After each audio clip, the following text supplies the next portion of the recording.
कल की शानदार तेजी के बाद दुनिया भर के बाजारों से आज है मिले जुले संकेत, लेकिन एसजीएक्स निफ्टी दिखा रहा है जबरदस्त दबाव। तो जहां खुले वहीं खरीद ले या रहेगा आज कमजोरी वाला सेशन, लेंगे जवाब। शेयर बाजार लाइव में आप सबका स्वागत है। नमस्कार, मैं हूं अनिल सिंघवी। और नमस्कार, मैं हूं दीपांशु भंडारी। अनिल जी, आप ये बोला मत करिए, जहां गिरे खरीद ले, मौका नहीं मिलता है 9:08 पर सर। ये बात सही है बिल्कुल। और मैं 7 बजे से यही सोच रहा हूँ कि आज तो मार्केट 7 बजे खुल जाए, 8 बजे खुल जाए। इतने गैप के साथ जो ओपनिंग के संकेत आ रहे हैं, इंटरेस्टिंग है। देखते क्या कुछ होता है। इंटरेस्टिंग एक्शन होगा सर, और ढेर सारी बातें भी करनी है। पहले आज के ट्रिगर्स बताएं। चलिए, आज के ट्रिगर्स। अमेरिकी बाजारों में रही तेजी। एक दिन की छुट्टी के बाद जब अमेरिकी बाजार खुले हैं तो मजबूती के साथ बंद हुए, 116 पॉइंट। हालांकि जब भारतीय बाजार कल बंद हुए तो पौने 200 पॉइंट ऊपर डाउ फ्यूचर्स थे, उसके मुकाबले में थोड़े कम भले ही रहे, लेकिन नैस्डैक देखिए 200 अंकों का दमदार उछाल वहां पर आता हुआ दिखा है। और आज है ऐतिहासिक दिन अमेरिका के लिए। नए राष्ट्रपति आज उन्हें पद पर बैठते हुए नजर आएंगे। जो बाइडेन साहब आज शपथ लेने की तैयारी में है। इंडिगो पेंट्स का आईपीओ, इंडिगो और इंडिगो पेंट्स, अब से हमें ये ध्यान भी रखना पड़ेगा लिस्टिंग के बाद। हम जब इंडिगो की बात करें तो इंटर ग्लोब एविएशन कर रहे हैं या इंडिगो पेंट्स, क्योंकि इंडिगो पेंट्स का आईपीओ आज से खुलने वाला है और इस पर विस्तार से पूरा विश्लेषण आपको मिलेगा थोड़ी ही देर में। और साथ ही बजाज फाइनेंस और बजाज फिनसर्व दोनों ही बजाज ग्रुप की कंपनियों के नतीजे आज आने वाले हैं। साथ ही वायदा कारोबार की कुछ और इंटरेस्टिंग रिजल्ट्स भी आज आपके लिए। जी बिल्कुल सर, और मिड वीक एक्शन के लिए तैयार हो रहे हैं। ढेरों क्यूज है सर, कल के मार्केट एक्शन को भी समझना चाहूंगा, पर एक बार जरा ग्लोबल क्यूज पर भी नजर डाल देते हैं। उतने मजबूत नहीं रहे सर जितना शायद 3:30 बजे इंडिकेशन आ रहा था अमेरिका का।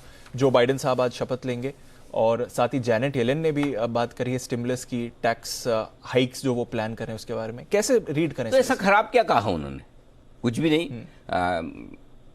कोविड खत्म होने के बाद हम सोचेंगे टैक्स कट जो दिया हुआ है वो वापस लेने की, यानी टैक्स बढ़ाने की। तो लाइफ लॉन्ग थोड़ी रहेगा, कभी तो वापस करेंगे ना।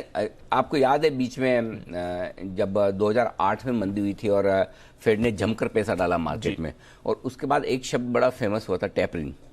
टेंट्रम भी। हाँ, कि भाई हम वापस से अरे भाई, मतलब ये ऐसा हाल है ना कि भाई आप बीमार हैं, आपको दवा दी जा रही है, तो ठीक हो गए फिर भी लेते रहेंगे क्या?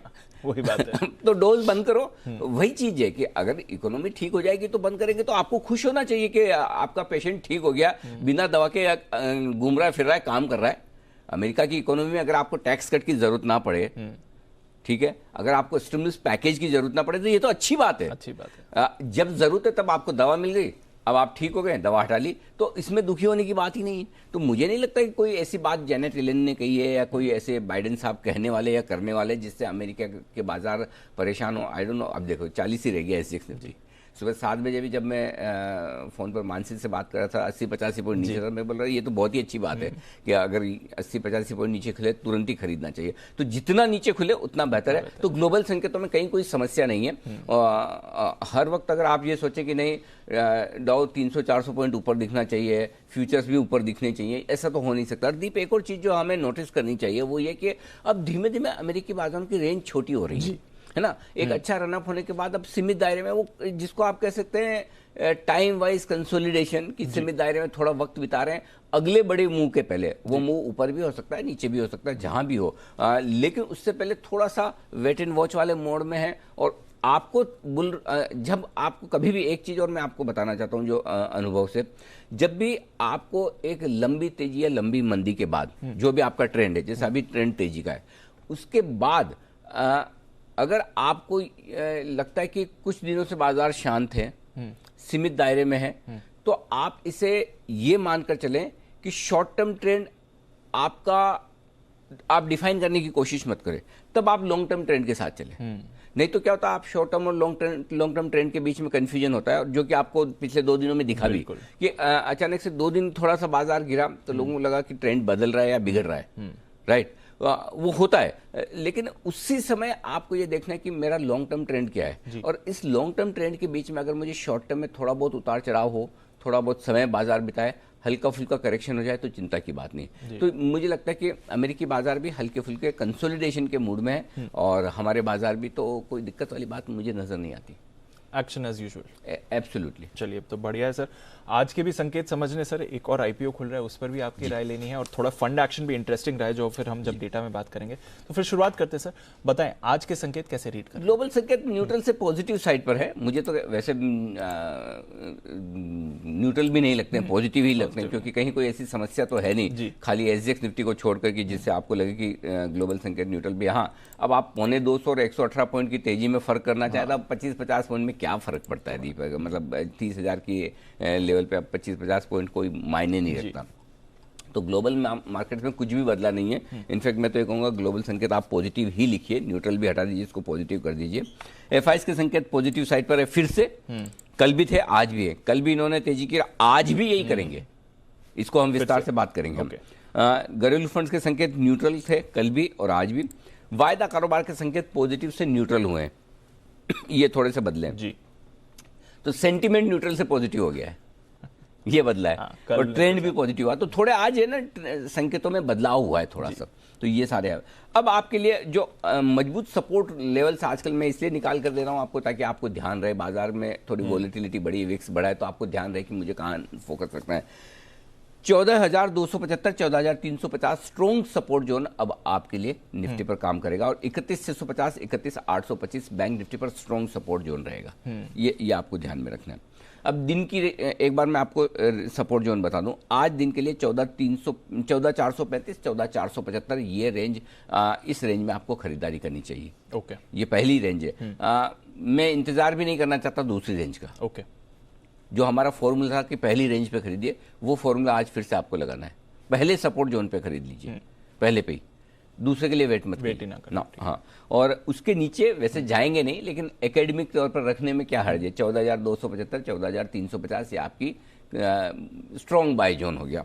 ऊपर की रेंज 14,565, 14,650, इस पर फोकस करिए, ये आपके लिए ऊपर की रेंज है निफ्टी पर। कल तो ऊपर की रेंज भी आके उसके भी ऑलमोस्ट आई गई। हाँ, बिल्कुल, कल की ऊपर की रेंज 14,500, 525 था, उसको भी पार किया एक बार। बैंक निफ्टी का जहां तक सवाल है दीप, 32,250, 32,350 बहुत, देखिए डे सपोर्ट जोन कितना नजदीक है। आप बंद हुए हैं 32,424 पे, सिर्फ 75 पॉइंट नीचे ही सपोर्ट है। मुझे तो अब क्या होता है कि आप 100 पॉइंट एसजीएक्स को नीचे देखते हैं, ऐसा तो है नहीं कि भाई हम अंतर्यामी, हमें सब पता है जी। अब 100 पॉइंट गिरा तो भाई कुछ तो होगा। अब मैं वो छानबीन भी कर रहा हूँ, पता लगाने की कोशिश भी कर रहा हूँ, सब जगह ढूंढ रहा हूँ कि अरे 100 नीचे क्यों है, 100 नीचे क्या है। न मुझे डेटा में दिखता है 100 नीचे क्यों है, न मुझे एफआईएस के फ्लोज में दिख रहा है, न मुझे कोई ऐसी खबर दिख रही है, न कोई डाउ फ्यूचर्स दिख रहे हैं, न पता नहीं भाई यही अकेला क्यों 100 पॉइंट नीचे, 80 पॉइंट नीचे एसजीएक्स निफ्टी।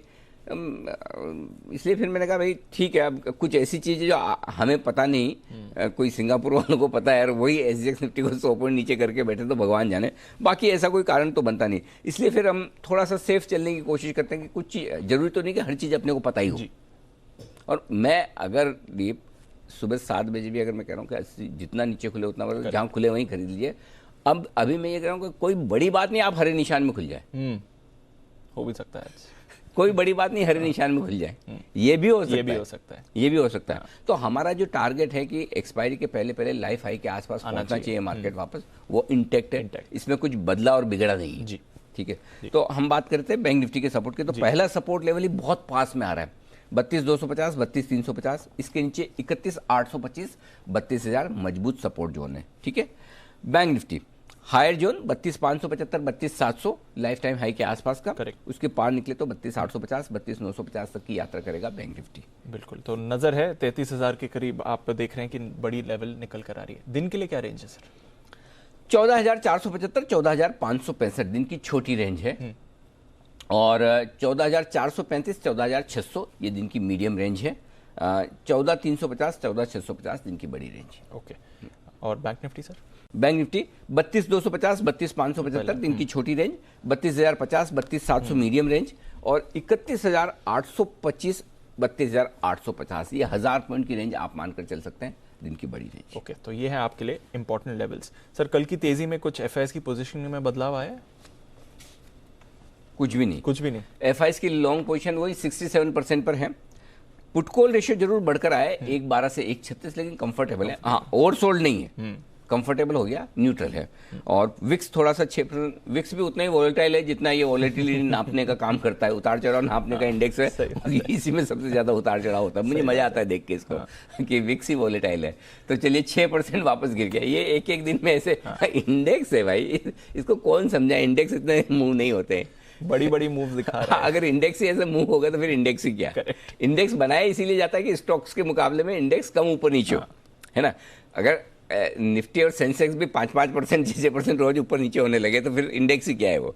करेक्ट, ये विक्स को कौन समझाए। ठीक है, पर नजर रखते हैं विक्स एटलीस्ट कूल ऑफ हुआ है इतने बड़े उछाल के बाद, तो ये एक अच्छा संकेत है। पोजीशंस क्या करें सर एग्जिस्टिंग लॉन्ग्स? 14,425 इंट्राडे और क्लोजिंग बेसिस पर छोटा स्टॉप लॉस कर लीजिए। ये वैसे जिनको और ज्यादा डीप रखना है वो 14,350 का रखे, लेकिन मेरी राय होगी 14,425। देखिए 100 पॉइंट नीचे एसजेक्स दिख रहा था, उसके बावजूद स्टॉप लॉस मैंने ऊपर का दिया है, इतना नीचे का नहीं दिया। नई ट्रिगर होना चाहिए मेरे हिसाब से। ओके, हाँ, वो बहुत और थोड़ा चलना है तो 14,400 कर लो, भले 25 पॉइंट नीचे करना है तो कर लो, 14,425 सफिशिएंट है। 32,225 कितना छोटा स्टॉप लॉस है बैंक निफ्टी पर, सिर्फ 200 पॉइंट नीचे का है। नहीं होना चाहिए ट्रिगर, नहीं होना चाहिए ना। और अगर यहाँ पे खुले तो तुरंत लेना ही चाहिए 32,250, ऐसा फीलिंग है, तो डरने की बात नहीं है। क्लोजिंग वाला ज्यादा इंपॉर्टेंट है जी, स्टॉप लॉस। शॉर्ट पोजीशन जिनके 14,600 पर रखिए अब स्टॉप लॉस इंट्राडे और क्लोजिंग दोनों ही, और 32,600 पर रखिए इंट्राडे और क्लोजिंग बैंक निफ्टी पर। क्यों? 14,595 की लाइफ हाई क्लोजिंग मिली आपको, बस वही आपका एक तरह से स्टॉप लॉस हो गया। 14,653 का हाई बनाया है आपने 13 तारीख को जी, 13 जनवरी को, लेकिन आप 14,595 चूंकि हाई है तो उसी के आसपास रख लीजिए, उससे ज्यादा अब भी शॉर्ट रहने का कोई सेंस नहीं है। 32,575 की लाइफ हाई क्लोजिंग मिली आपको बैंक निफ्टी पर, उससे थोड़ा ऊपर स्टॉप लॉस लगा दीजिए 32,600। ओके, ये आपके स्टॉप लॉसेज हो गए जी दी। ठीक है, तो ये है आपके लिए नई किस तरह से आपको पोजीशंस को संभालना है। नई पोजीशंस कैसे बना रहे हैं सर? खरीदिए 14,435 14,465 की रेंज में मिल जाए ले लीजिए तुरंत प्रभाव से, कोई टेंशन वाली बात ही नहीं है। तो बहुत ही बढ़िया रेंज है जहां पर आपको खरीदारी करनी चाहिए।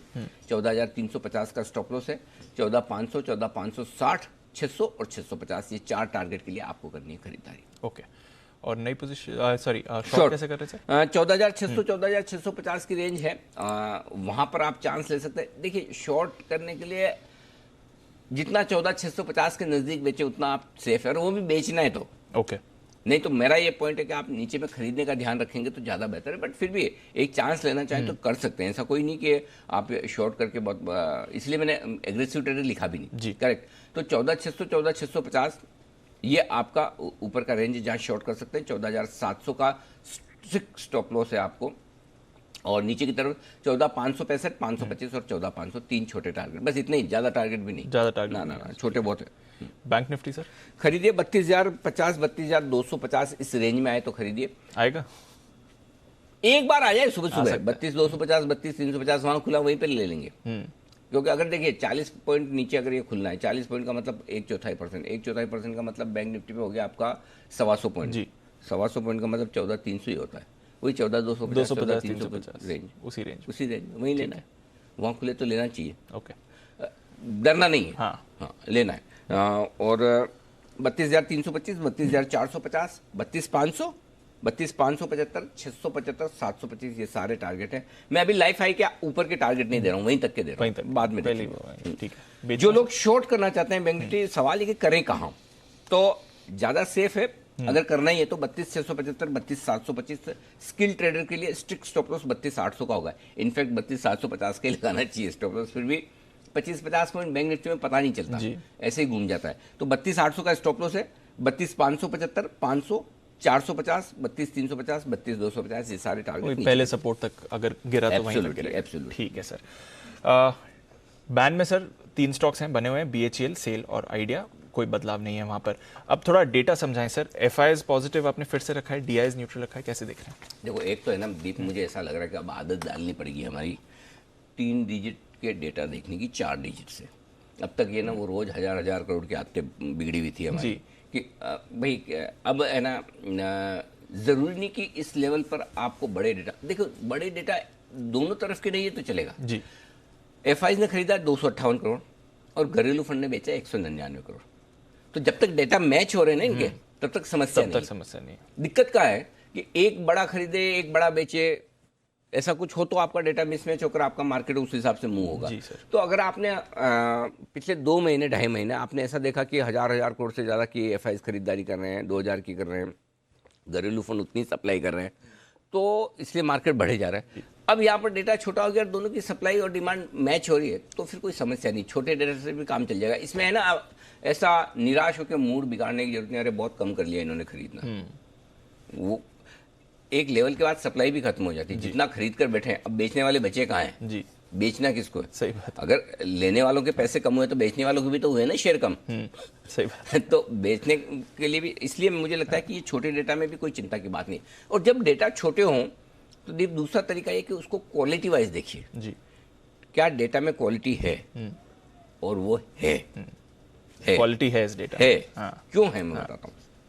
508 करोड़ के स्टॉक फ्यूचर्स, इंडेक्स फ्यूचर्स और ओपन इंटरेस्ट बढ़कर आया है, इंडेक्स में लॉन्ग किया है। 977 करोड़ के स्टॉक फ्यूचर्स खरीदे, जो बड़ा है, बड़ा नंबर। अब आप देखो, अगर 977 करोड़ का स्टॉक फ्यूचर्स और 250 करोड़ के कैश की खरीदारी, अब दिखता है ना बड़ा, 1250 करोड़ की खरीदारी, 4 डिजिट में आ गए, 1200 करोड़ के ऊपर की आ गए ना खरीदारी, वैसा। और सामने आपके इंडेक्स फ्यूचर्स भी खरीदे, तो इससे बढ़िया हो नहीं सकता। तो मुझे नहीं लगता कि डेटा में कहीं कोई समस्या है, बहुत बढ़िया क्वालिटी वाइज मजबूत है डेटा। चलिए, तो फिर वहां पर तो कोई प्रॉब्लम नहीं है। वायदा कारोबार सर पॉजिटिव से न्यूट्रल किया? हाँ, पुट कॉल रेशियो की वजह से 1.20 से 1.12, ये पुट कॉल रेशियो मुझे मजा आता है। पर सर 180 190 है तो 136 तो फिर भी कंफर्टेबल ही रहना चाहिए ना। हाँ, कंफर्टेबल न्यूट्रल के लिए मतलब पॉजिटिव नहीं होगा? हाँ, पॉजिटिव ही रख लो, कोई बात नहीं। आप मतलब न्यूट्रल से पॉजिटिव साइड, मतलब कहने का मतलब है कि न्यूट्रल से पॉजिटिव साइड पे, हाँ, 1.50 पे 1.45 पे होता है ना, तो वो न्यूट्रल है जी। उसके नीचे कंफर्टेबल है। 1.20 के नीचे तो कल तो पॉजिटिव खैर है बहुत ही ही, वो था। और 1.70 के आसपास थोड़ा ओवरबॉट होना शुरू करता है, 1.80 पे तो है ही। तो वो अभी वो रेंज चल रही है, जब ये रेंज बदलेगी तब देखेंगे, है ना। तो विक्स आपका कम होके आ गया, पॉजिटिव है। पुट कॉल रेशियो ठीक है, कंफर्टेबल है, कोई दिक्कत नहीं। प्रीमियम थोड़ी बढ़ गई है निफ्टी और बैंक निफ्टी दोनों में, 49 पॉइंट की प्रीमियम बढ़ेगी। प्रीमियम का संबंध खाली है ना कॉस्ट ऑफ कैरी और वॉलेटिलिटी के साथ नहीं है, सेंटिमेंट से भी प्रीमियम कम ज्यादा होती है। अगर तेजी का मूड है तो आप 5 पॉइंट 10 पॉइंट प्रीमियम ज्यादा देकर भी निफ्टी फ्यूचर्स खरीद लेंगे, लेकिन अगर मूड खराब है तो 10 पॉइंट नीचे भी और प्रीमियम कम हो गए तब भी बेच जाएंगे। तो प्रीमियम का भी एक कॉन्ट्रीब्यूशन उसमें सेंटिमेंट का काफी रहता है। तो कल प्रीमियम आपकी बढ़कर आई है दोनों निफ्टी बैंक निफ्टी में। अब जो आज लेवल्स अहम है दीप, सबसे पहली चीज तो ये कि आपको सबसे पहले एक चीज को लेकर कॉन्फिडेंट हो जाना है, और जिसकी वजह से मैं भी कह रहा था कि 100 पॉइंट नीचे खुलेगा तो लपक के खरीदेंगे, वो एक वजह बता दूं आपको। वो वजह है 14,400 के पुट पर 32 लाख शेयरों का ओपन इंटरेस्ट हाईएस्ट है, और कल 22 लाख शेयर जुड़े। सबसे ज्यादा ओपन इंटरेस्ट एडिशन एक स्ट्राइक प्राइस पर कहीं हुआ है, तो वो 14,400 के पुट पर, तो वो आपके लिए बेस बन गया। अब 14,400 जब तक आप नहीं तोड़े आपको डरना ही क्या है, चिंता ही मत कीजिए। 14,500 आपके लिए निर्णायक लेवल है। क्यों? 14,500 के पुट पर 22 लाख शेयर है, कॉल्स पे 25 लाख शेयर है, लगभग बराबरी का मामला है। उसमें 13 लाख शेयर पुट में कल जुड़े हैं, तो वो आपके लिए एक मजबूती का काम करेगा। तो 14,500 के ज़्यादा नीचे टिकेंगे इसकी संभावना कम है। तो मेरा ये समझना है फर्स्ट सपोर्ट लेवल आपके लिए जो निकल कर आएगा वो 14,465 14,475 निकल कर आएगा, वहां खुलना चाहिए, और वहां खुले तो तुरंत खरीदना चाहिए। ये पहला सपोर्ट लेवल आपका हो गया। ऊपर 14,600 हल्की रुकावट का लेवल है, जहाँ 34 लाख शेयरों का ओपन इंटरेस्ट है, वो हाईएस्ट है। तो वायदा कारोबार के हिसाब से आपके 2 पिलर हो गए, गोल पोस्ट 14,400 14,600, मिडफील्ड में 14,500, आप वहां पर इस वक्त मैं मिडफील्ड में ही, ठीक है। बैंक निफ्टी 32,000 नहीं तोड़ेगा, ये कॉन्फिडेंस रखिए आराम से। क्यों नहीं तोड़ेगा वो बता दूं। 32,000 के पुट पर 12 लाख शेयर है, हाईएस्ट है। 32,500 पार करने में थोड़ा पसीना आएगा नीचे खुलने के बाद, 12 लाख शेयर वहां पर भी है। तो आपके लिए दोनों गोल पोस्ट 32,000 32,500 और 32,250 बीच में पहला सपोर्ट लेवल है। करेक्ट। बस ये सिंपल डेटा बहुत क्रिस्टल क्लियर है एकदम। कहीं कोई मतलब इतने कई बार है ना, इतने क्लियर साफ साफ डेटा मिलते नहीं है जो मिले दोनों निफ्टी में और बैंक निफ्टी में। और स्पेशली 2 दिन आप गिरे, एक दिन पूरा बढ़ जाए, उसके बाद अगर आपको डेटा में इतनी क्लैरिटी मिले, ये कम होता है। तो आज मतलब एकदम कांच की तरह साफ है बिल्कुल डेटा, एकदम साफ साफ है बिल्कुल। तो मूड माहौल पॉजिटिव है, रेंज भी क्लियर निकल कर आ रही है, अच्छा दिन होना चाहिए मार्केट्स के लिए। पर सर आईपीओ मार्केट में भी भरपूर एक्शन है। आईआरएफसी का आईपीओ आज बंद हो रहा है, बट इंडिगो पेंट्स का आईपीओ खुल रहा है। सर किस तरह से देखें, क्या रेकमेंड करेंगे आप? लगाइए पैसा, जमकर लगाएं, दम लगाकर। हाँ बिल्कुल, इंडिगो पेंट्स पैसा लगाने की राय है। क्यों है पहले बता दूं, कुछ अच्छी चीजें इस आईपीओ के बारे में बता दूं। पहली चीज तो ये कि रेवेन्यू और प्रॉफिट की ग्रोथ जी। पिछले अगर 3 सालों की आप देखिए बहुत इंप्रेसिव, बहुत बढ़िया है जी। कई बार हम ये कहते थे कि भाई 2-3 साल पहले कंपनी आईपीओ लाने का प्लान करती है तो उस समय आपकी ग्रोथ ज़्यादा अच्छी दिखती है। वो मैंने एग्जांपल भी दिया था ना जी। कि शादी के दिन दूल्हा दुल्हन दोनों बड़े तैयार होकर सज कर होते हैं, तो वही ये एक तरह से शादी वाला ही दिन है कि कंपनी आईपीओ लॉन्च करी तो बैलेंस शीट पूरी सजी धजी रहती है। इसलिए हम जब थोड़ा लंबा देखते हैं ना जी। तो लंबे भी आप 8-10 सालों का देखेंगे तो इम्प्रेसिव ग्रोथ है, बढ़िया है। हाँ, इसमें एक चीज़ ज़रूर है कि बहुत लो बेस से इन्होंने शुरू किया, इसलिए आपको परसेंटेज टर्म्स में ग्रोथ बढ़िया दिखता है, लेकिन ग्रोथ दिखनी चाहिए जी। वो इंपॉर्टेंट है और वो ग्रोथ दिख रही। तो रेवेन्यू और प्रॉफिट की ग्रोथ बहुत ही इंप्रेसिव रही है। जी सर। दूसरी बात है कि आईपीओ का पैसा है ना एक्सपेंशन प्लान में जा रहा है। तो ये एक्सपेंशन प्लान में जो थोड़ा सा ऑफर फॉर सेल है इनके पी इन्वेस्टर्स सिकोया की तरफ से, बट बाकी एक्सपेंशन प्लान में जा रहा है। और मेरे लिए इस आईपीओ में स्ट्रांगली पैसा लगाने की जो राय है उसके पीछे सबसे बड़ा कारण ये है जो आईपीओ का पैसा आकर एक्सपेंशन में जा रहा है। तो अब आप ये कहेंगे बहुत सारे आईपीओ आते हैं सर उसका पैसा एक्सपेंशन में जाता है, तो इसमें ऐसी नई बात क्या है? नई बात है क्यों? अभी पीपी जिसको हम एक तरह से आप ये समझ लीजिए कि एसेट्स, इस कंपनी की एसेट्स जो है वो करीबन 142 करोड़ के आसपास की है। इस एक्सपेंशन प्लान जो 150 करोड़ का है उसके बाद एसेट्स लगभग दुगुनी हो जाएगी, 292 करोड़ जी। राइट। बढ़ी हुई एसेट्स पर अगर आप रेवेन्यू गिने, अभी की रेवेन्यू पर जो लगभग 5 गुना के आसपास आ रहा है, 5-5.5 गुना का रेवेन्यू आपका इस पर आया, तो आपका सीधा रेवेन्यू डबल हो रहा है जी। और इसीलिए तीसरा पॉइंट जो मैंने लिखा कि विस्तार के बाद इसके वैल्यूशंस बहुत आकर्षक हो जाएंगे। अभी आप पिछले 3 क्वार्टर के वैल्यूशंस देखेंगे तो आपको लगेगा अरे भाई ये वैल्यूशन के मामले में क्या एशियन पेंट्स जितना दे देंगे, क्या बर्जर जितना देंगे, कंसाई नेरोलैक जितना देंगे, लेकिन आपको उस हिसाब से नहीं देखना है। आपको देखना है एक्सपेंशन प्लान के बाद क्या वैल्यूशन है, और एक्सपेंशन प्लान के बाद मुझे लगता है ये 27-28 रुपए के आसपास की ईपीएस करना चाहिए, और उस लिहाज से अपने पीयर्स के मुकाबले में करीबन 35-40% सस्ता है अभी। हाँ, 35-40%। तो मेरे हिसाब से लिस्टिंग पर 35-40% की गुंजाइश है। हाँ। तो सर ये जो बाजार के एक कंसर्न है कि थोड़ी एक्सपेंसिव वैल्यूशन है, एक्चुअली वैसा नहीं। प्रॉब्लम क्या है दीप? हाँ। इसमें प्रॉब्लम है ना, मैं चाहता हूँ इसमें सेबी भी ध्यान दे। क्या है, एक जमाना था जब है ना आईपीओ आते थे कंपनी के, तो आईपीओ में होता ये था कि तब कंपनियां प्रोजेक्शन देती थी अगले 3 साल 5 साल का कि हम ये करेंगे वो करेंगे, और पता चला वो देखकर इन्वेस्टर्स पैसा लगा रहे हैं, होता कुछ नहीं था, और बाद में कंपनियां गायब डूब गई है। ये नहीं मतलब ये बोले ना कि हमने ये सोचा था ये हो गया। आपके पास बहाने तो बहुत हैं कि कोविड आ गया था, कि कभी ये हो गया था, कभी इकोनॉमिक स्लो डाउन आ गया, तो उसमें इन्वेस्टर्स लालच में फंस जाते थे कि इतनी बढ़िया परफॉर्मेंस, तो सेबी ने वो बंद कर दिया, विच वॉज गुड। लेकिन अभी इशू क्या है, अभी होता है कि अभी कंपनियां ना अपने प्रोजेक्शन नहीं दे सकते, लेकिन ये प्रोजेक्शन किसको नहीं दे सकती? आरएचपी में नहीं आता, आरएचपी में नहीं आएगा। कंपनियां जब मीडिया से बात करेगी तब नहीं आएगा। लेकिन जब 1-on-1 मीटिंग सारे बड़े इन्वेस्टर्स के साथ होती है, फंड्स के साथ होती है, वहां सब बताते हैं वो 3 साल 5 साल ये करेंगे वो करेंगे।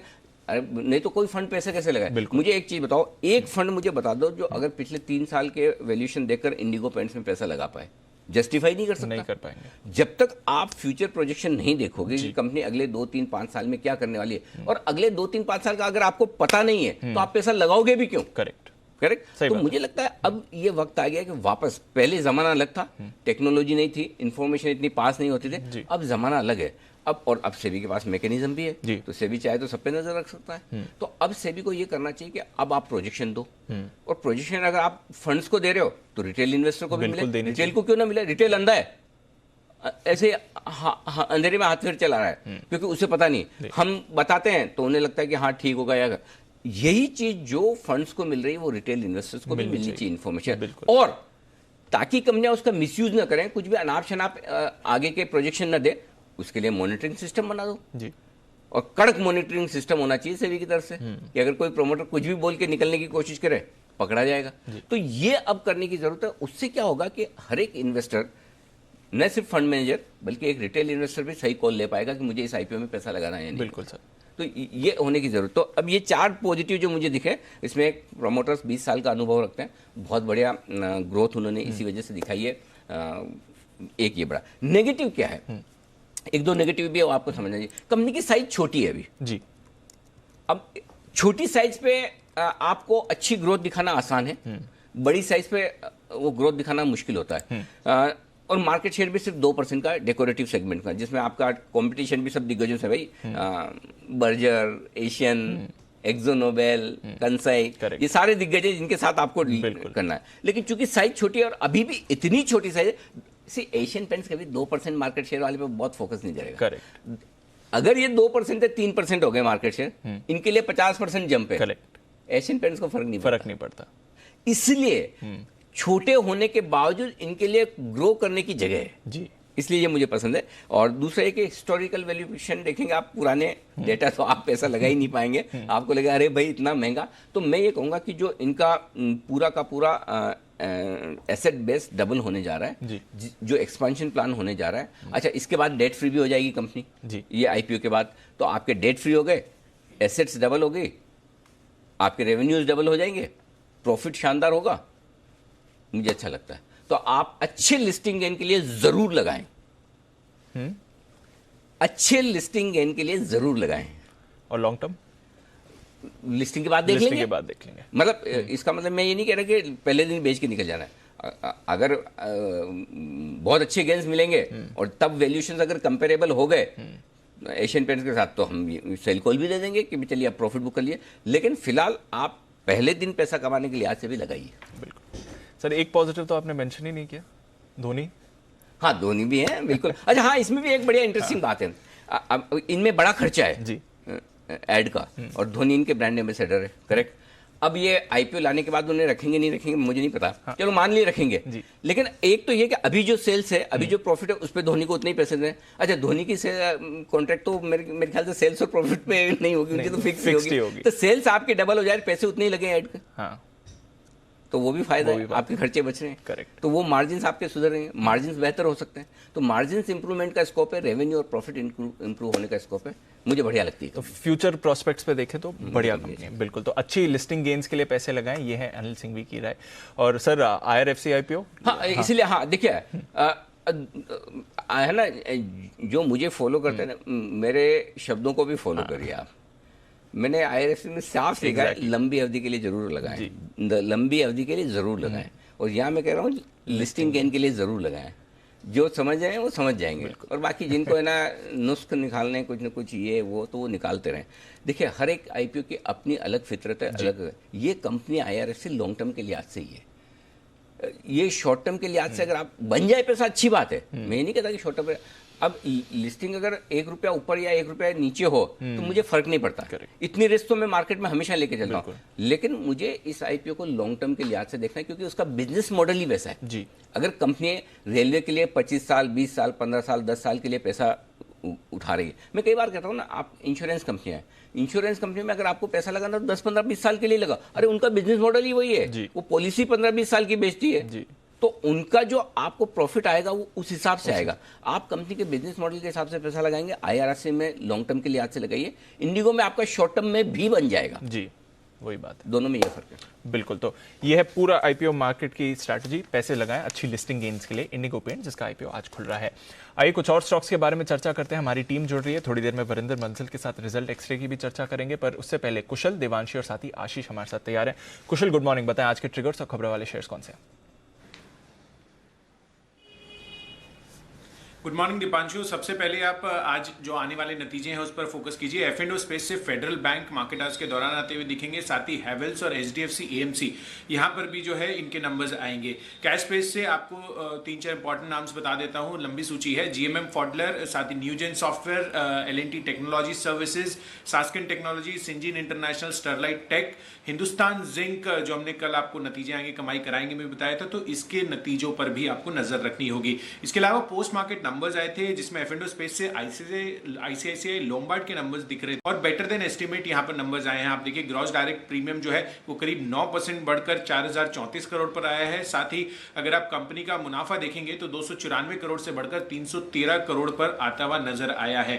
आईआरएफसी का आईपीओ अपडेट आप देखिए दूसरे दिन जो है अब तक 1.2 टाइम्स जो है ये बढ़ता हुआ नजर आया है। रिटेल निवेशकों का पार्टिसिपेशन अच्छा आ रहा है, ऑलमोस्ट 2.25 गुना भरकर ये दिख रहा है अब, और आज पैसे लगाने का आखिरी दिन है इसमें। इसके अलावा गार्डन रीच शिप बिल्डर्स यहाँ पर नजर रखिए क्योंकि सरकार जो है वो आज से लेकर कल तक जो है इसका रोड शो करती हुई नजर आएगी। वीडियो कॉन्फ्रेंसिंग के जरिए रोड शो होगा। सरकार की ओएफएस के जरिए इसमें 10% हिस्सेदारी बेचने की योजना है। आपके लिए कुछ अहम खबरों वाले स्टॉक्स, आइए कुछ और स्टॉक्स के बारे में जानते हैं देवांशी के साथ। गुड मॉर्निंग देवांशी, बताएं। Good morning Dipanshu. आज सबसे पहले टाटा कम्युनिकेशन आपके रडार पर रखे, जहां पे ओएफएस के लिए बैंकर्स को नियुक्त करने के लिए अब बोलियां मंगाई है और सरकार ओएफएस के जरिए अपनी पूरी हिस्सेदारी जो बची हुई है 26% वो बेच देगी। और साथ ही आप देखिए ये हिस्सा बेच के 26% करीब 8,400 करोड़ रुपए सरकार जुटा सकती है। ये फिलहाल वैल्यूएशंस निकल के आते हुए दिख रहे हैं और टाटा कम्युनिकेशंस का जो ओएफएस है वो 20 मार्च तक पूरा होने का लक्ष्य फिलहाल बनता हुआ दिख रहा है। जो बिड की ओपनिंग डेट है वो 4 फरवरी को आती हुई दिख रही है। वेदांता के लिए खबर आती हुई दिख रही है, इनके जो ओपन ऑफर इसका शेड्यूल आता हुआ दिखा है जो 1 मार्च को खुलता हुआ दिखेगा, 15 मार्च तक ये खुला रहेगा और ये प्रक्रिया पूरी होती हुई दिखेगी ओपन ऑफर की। ओपन ऑफर का जो भाव था वो 160 रुपीज़ प्रति शेयर पर तय किया गया था। साथ ही शेयर होल्डिंग पैटर्न भी आती हुई दिखी है, जहाँ पे एफपीआईज ने अपना जो हिस्सा है वेदांता में वो घटा दिया है। 17.5% से घटाकर अब 16% हो चुका है। म्यूचुअल फंड्स का जो हिस्सा है वो भी 8.5% से घटकर करीब 5.5% तक होता हुआ दिखा। सोसाइटी जनरल जो म्यूचुअल फंड है वो करीब 2% होल्ड करते थे, लेकिन अब इनकी जो हिस्सेदारी वो 1% से कम होती हुई दिख रही है। फेडरल बैंक पर भी शेयर होल्डिंग अपडेट आता हुआ दिखा है। राकेश झुंझुनवाला ने बैंक में अपना जो हिस्सा है वो घटा दिया। इस तिमाही में 2.7% हिस्सा होल्ड करते थे, वो घटाकर 2.4% कर दिया है। एफपीआईज का हिस्सा इस बार कम हुआ है, 24.5% से घटकर 21.7% पर, और जो म्यूचुअल फंड का हिस्सा है वो बड़ा है, 5% बढ़कर 25% से बढ़कर 30% पर होता हुआ दिखा है। इंडियन बैंक पर नजर रखें, 22 जनवरी को कंपनी की बोर्ड की बैठक है। क्यूआईपी राइट इश्यू के जरिए पूंजी जुटाने पर यहां पे फैसला होता हुआ दिखेगा। साथ ही टाटा कंज्यूमर खबरें आती हुई दिख रही है कि बिग बास्केट में कंपनी मेजॉरिटी हिस्सेदारी खरीदने की योजना कर रही है। करीब 200 से $250 मिलियन और निवेश करने की योजना यहाँ पे बनती हुई दिख रही है और साथ ही फार्मा में 1mg में भी हिस्सा खरीदने की योजना फिलहाल बनती हुई दिख रही है। तो ये खबर टाटा कंज्यूमर के लिए आती है। ओके, तो भरपूर एक्शन है आपके लिए। आइए देखते हैं ब्रोकरेजेस का आज क्या कहना है एफआईआर में।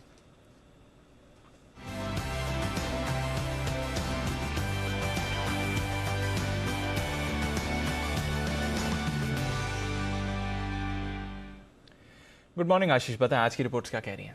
Good morning Deepanshu. सबसे पहले आईसीआईसीआई लोम्बार्ड, यहाँ पर नतीजों के बाद ब्रोकरेज हाउस की रिपोर्ट्स आई है। मोटर और फायर सेगमेंट में अगर आप देखें तो प्रीमियम ग्रोथ बढ़िया रही, लेकिन खर्चों में जो बढ़ोतरी हुई उसका कहीं ना कहीं असर आपको नतीजों पर देखने को मिला। जेफरीज खरीदारी की राय को बरकरार रखे हुए, लक्ष्य इन्होंने घटाया है, 1850 से घटाकर 1780 कर दिया, 1515 के आसपास की कल की क्लोजिंग है। वहीं सीएलए से अगर आप देखें तो इन्होंने जो है टारगेट प्राइस तो बढ़ाया है लेकिन रेटिंग को डाउनग्रेड किया है। अब खरीदारी की राय को बदलकर ये आउट परफॉर्म की रेटिंग दे रहे हैं, लक्ष्य 1615 से बढ़ाकर 1700 के करीब कर दिया है। जेपी मॉर्गन न्यूट्रल की राय दे रहे हैं, लक्ष्य करीब जो है इन्होंने 1360 के आसपास का इन्होंने लक्ष्य दिया है। इसके अलावा अगर आप देखें तो एल&टी इन्फोटेक, यहाँ पर भी नतीजे आए, नतीजे अच्छे रहे, लेकिन सरप्राइजिंग बात यह है कि किसी भी ब्रोकरेज हाउस ने मौजूदा भाव के ऊपर लक्ष्य नहीं दिया है। 4094 के आसपास कल की क्लोजिंग है। मैक्वायरी आउट परफॉर्म की रेटिंग को बरकरार रखे हुए, 3700 रुपये का लक्ष्य दिया है। मॉर्गन स्टैनली ने ओवरवेट की रेटिंग दी है 3450 रुपये के लक्ष्य के लिए। इसके अलावा आखिरी रिपोर्ट है फिलहाल के लिए टाटा स्टील पर। यहाँ पर टाटा मेटालिक्स और टाटा स्टील बीएसएल के अच्छे नतीजों के बाद ब्रोकरेज हाउस का थम्स अप आया है। यहाँ पर जेफरीज देखिए खरीदारी किराए को बरकरार रखे हुए, 850 के लक्ष्य के लिए, 680 के आसपास की कल की क्लोजिंग है। वहीं मॉर्गन स्टैनली ओवरवेट की रेटिंग को बरकरार रखे हुए 840, मैक्वायरी ने 815 का लक्ष्य दिया है। ओके, तो ये है आपके तमाम रिपोर्ट्स के साथ ही बता दें आपको हर रोज सुबह 9 बजे इंतजार रहता है आपके बजट में सस्ता शेयर। आज 9 बजे हम एक नहीं, दो नहीं, ट्रिपल बोनांजा आपके लिए लेकर आ रहे हैं। कुछ इंटरेस्टिंग है और एक बेहतरीन सेक्टर है, उस बेहतरीन सेक्टर की आज स्टडी की गई है और उस स्टडी के दम पर 3 स्टॉक सामने आते दिख रहे हैं जहां पर वैल्यूएशंस का कंपैरिजन होगा।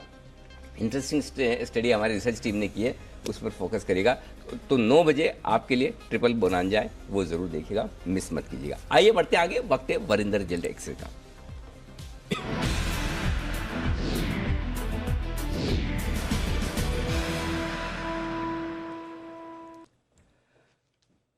गुड मॉर्निंग वरिंदर, स्वागत है आपका। सबसे पहले तो कल कुछ इंटरेस्टिंग रिजल्ट्स आए जिन पर आप चर्चा करना चाहते हैं, और बताइए कौन से रिजल्ट्स हैं जो आपको बड़े इंटरेस्टिंग और इम्पोर्टेंट लगे हैं। मॉर्निंग सर, एल&टी इन्फोटेक के नंबर्स तो ऑफ कोर्स बड़े में से उनके नंबर्स बहुत अच्छे आए थे। 43 टाइम्स ट्रेड कर रहा है सर, तो सस्ता स्टॉक नहीं है। I think some of this companies Mindtree हुआ या एल&टी इन्फोटेक हुआ, they are trading expensive now, so even they are more expensive than Infosys and TCS or HCL Technologies. तो वो ध्यान रखिए बस, otherwise numbers are very good. मैं start करूंगा सर कि जिनके नतीजे अच्छे थे और वैल्यूएशन उतनी एक्सपेंसिव नहीं है, तो उसमें से सबसे ऊपर सर TV18 आता है। आपको मालूम है कि 5,500 का मार्केट कैप है। अभी भी सर ये 20 टाइम से लेस ट्रेड कर रहा है, 19 टाइम ETM PE पे ट्रेड कर रहा है और 1.4 बुक वैल्यू पे ट्रेड कर रहा है, तो बहुत एक्सपेंसिव स्टॉक नहीं है। अभी भी आई थिंक 25% नीचे है अपने 50 वीक हाई से। नंबर्स की बात करें तो सर इसका एबिटा 14% ऊपर था, प्रॉफिट 75% ऊपर था। कंसोलिडेटेड नंबर्स की बात कर रहा हूं मैं, तो प्रॉफिट कुछ 214 करोड़ आया compare to 122 crore YoY।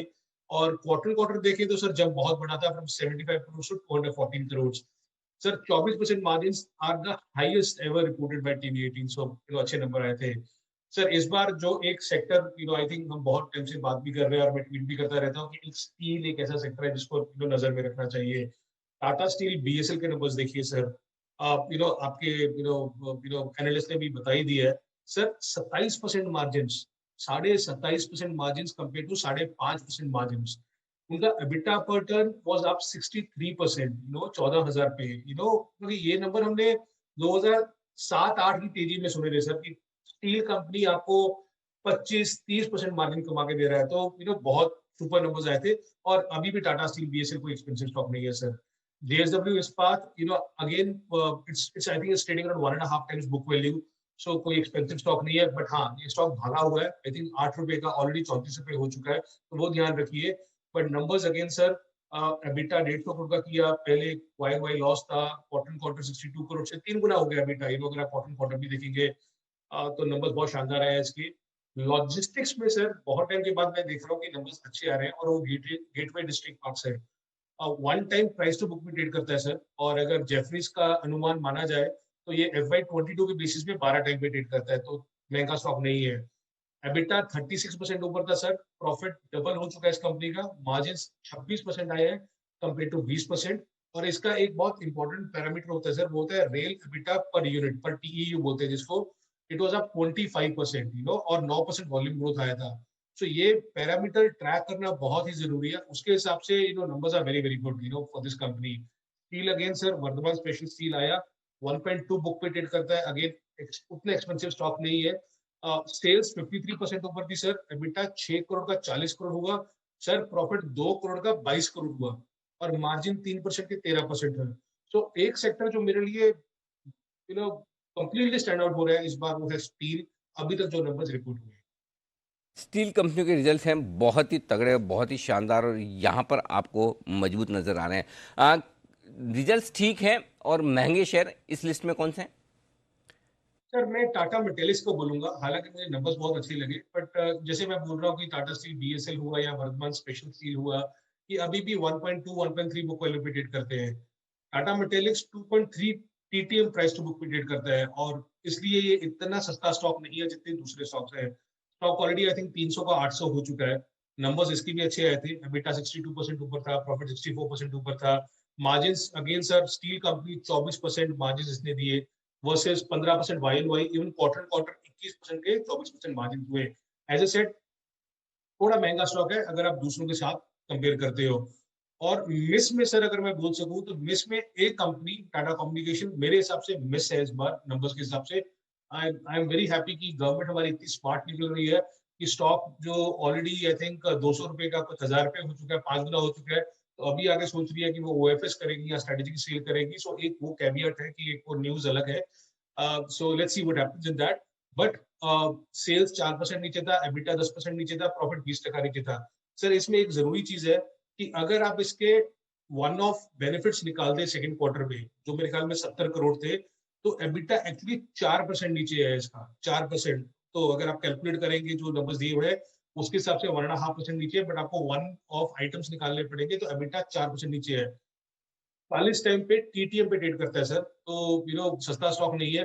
But as I said वो न्यूज अलग से आया हुआ है कि वो गवर्नमेंट ओएफएस या स्ट्रेटेजिक सेल करेगी। एसटी मीडिया के नंबर्स अच्छे नहीं आए थे sir. ST media again we know how papers have been impacted in the lockdown. तो सेल्स 40% नीचे था, एबिटा 90% नीचे था। So very big miss by ST media, but let's see how it happens again. बिल्कुल, तो बट ये one sector which clearly stood out for me was steel, clearly at least yesterday. Okay, तो metal stocks ये हैं सबसे बेहतरीन, और Tata steel, BSL, ये नंबर्स हैं सबसे शानदार, ये वरिंदर बताते हुए, जहां पर नंबर्स भी अच्छे हैं और वैल्यूएशंस भी हैं रीजनेबल। बहुत बहुत शुक्रिया वरिंदर, ये नतीजों का पूरा विश्लेषण हमारे दर्शकों को देने के लिए। आइए बढ़ते हैं आगे और करते हैं शुरुआत अब पिक ऑफ द डे की हमारे एक्सपर्ट्स के साथ।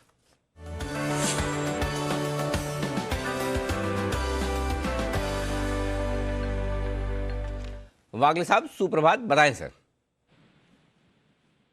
Anil ji good morning, Deepanshu good morning. Morning, Anil ji आज मेरा नोटा है, जिस तरह से कल भी सुनी से स्टॉक्स ऊपर चले थे, ऊपर में सस्टेन होंगे नहीं होंगे मैं श्योर नहीं हूँ, मैं ड्यूरिंग द डे देखूंगा। अभी फिलहाल तो मेरा नोटा है। परफेक्ट, कोई दिक्कत नहीं। तो फिलहाल बाजार खुलने के बाद मन बनाएंगे वागले साहब कहाँ खरीदारी करनी है। आइए 2 दिनों के बाद बंसल जी का भी स्वागत है। बंसल जी गुड मॉर्निंग, बताएं सर आपकी तरफ से कोई स्टॉक या नोटा?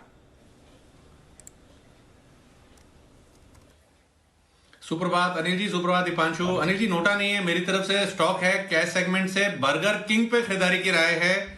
140 140 का स्टॉप लॉस लगाना है और 155 155 के टारगेट के लिए बर्गर किंग पर खरीदारी की राय है। 140 का स्टॉप लॉस, 155 का टारगेट, बर्गर किंग 145 के आसपास हुआ है बंद, यहाँ पर खरीदारी करने की राय। क्या बात है, सुबह सुबह आते ही बंसल जी खाने पीने के मूड में। तो चलिए बर्गर किंग ये है खरीदारी करने की राय। कुणाल जी गुड मॉर्निंग, बताएं सर आपका stock?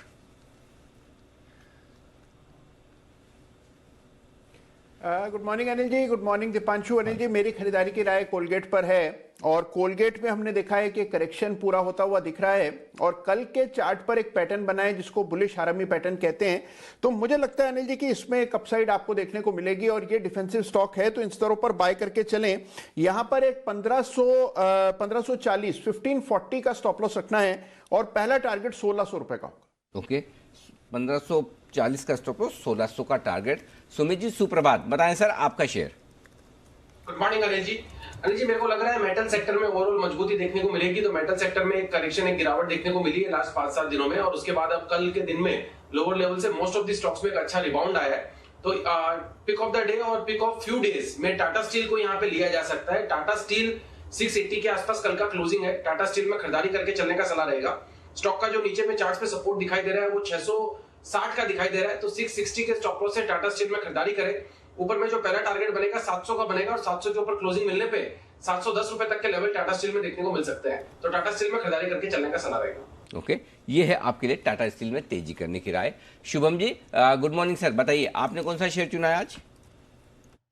Good morning Anil ji, good morning Deepanshu जी। आज का जो मेरा पिक है वो इन्फोसिस पे खरीदारी की राय है, और अगर हम इन्फोसिस को देखें तो एक करेक्शन जरूर शॉर्ट टर्म में देखने को मिला है, लेकिन ये शॉर्ट टर्म करेक्शन के बाद कल एक इनसाइड बार फॉर्म हुआ, और डेरिवेटिव डेटा में भी अगर हम पिछले 5-6 दिन को अगर क्यूमुलेट करके देखें तो उसमें नेट लॉन्ग्स ये ऐड होते हुए दिखे थे।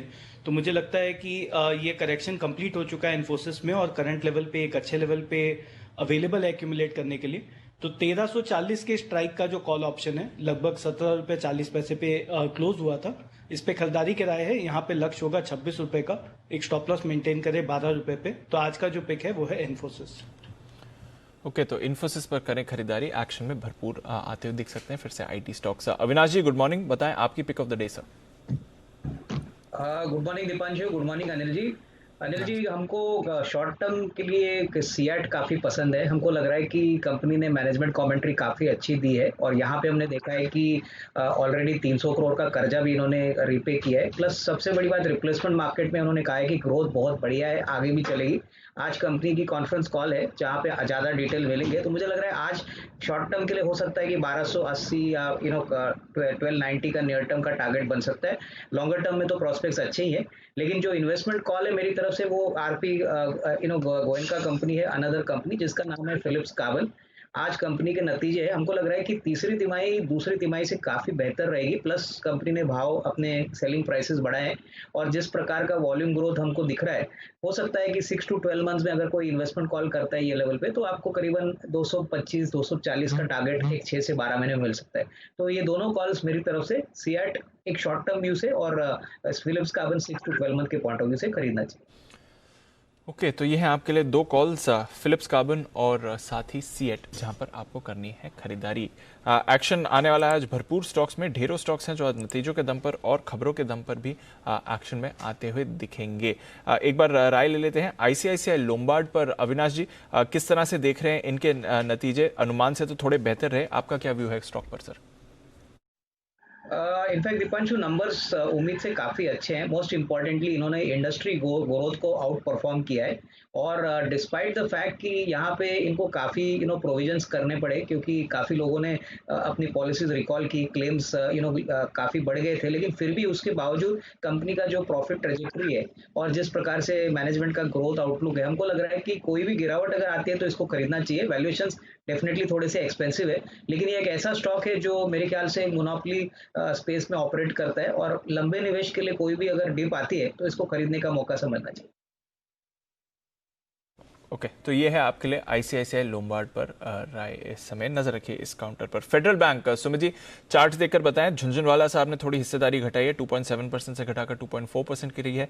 एफपीआई ने भी हल्की सी हिस्सेदारी घटाई है, पर डोमेस्टिक फंड्स ने 5% से हिस्सेदारी बढ़ाई है। तो काफी एक्शन हुआ है पिछले क्वार्टर फेडरल बैंक में, स्टॉक भी बढ़िया तेजी में। बताएं क्या लेवल्स इंपॉर्टेंट रहेंगे?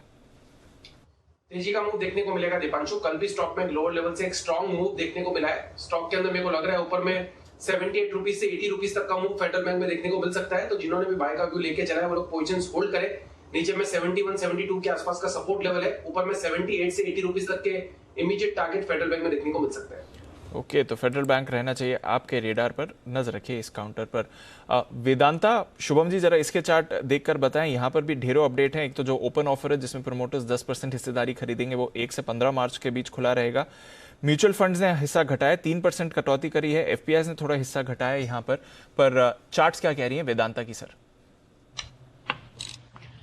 दीपांशु जी, यहाँ पे कल का जो एक मूव था अपसाइड में, मुझे लगता है कि वो सिर्फ पुल बैक था और हो सकता है कि इसमें थोड़ा सा और 170 या 168 तक के लेवल यहाँ पे एक बार आते हुए दिख सकते हैं। तो मुझे लगता है 5-7 रुपए का करेक्शन है, बहुत ज़्यादा बड़ा करेक्शन नहीं है, लेकिन अगर ये पुल बैक हो जाता है तब उसके बाद खरीदना बेटर होगा। तो फिलहाल अवॉइड करें, बट 168 के आसपास अगर आता है तब खरीदारी की राय होगी। ओके, तो फिलहाल करें अवॉइड, बट 160 के लेवल के आसपास अगर आता है तो फिर से आप एंट्री के बारे में सोच सकते हैं। टाटा कम्युनिकेशन, कुणाल जी जरा इसके चार्ट भी देखकर बताएं। अभी वरिंदर बंसल भी बात कर रहे थे कि नतीजे थोड़े कमजोर रहे, साथ ही सरकार अब पूरी अपनी हिस्सेदारी बेचने की तैयारी में, ऑफर फॉर सेल आ सकता है। बताएं लेवल्स क्या इंपॉर्टेंट है सर?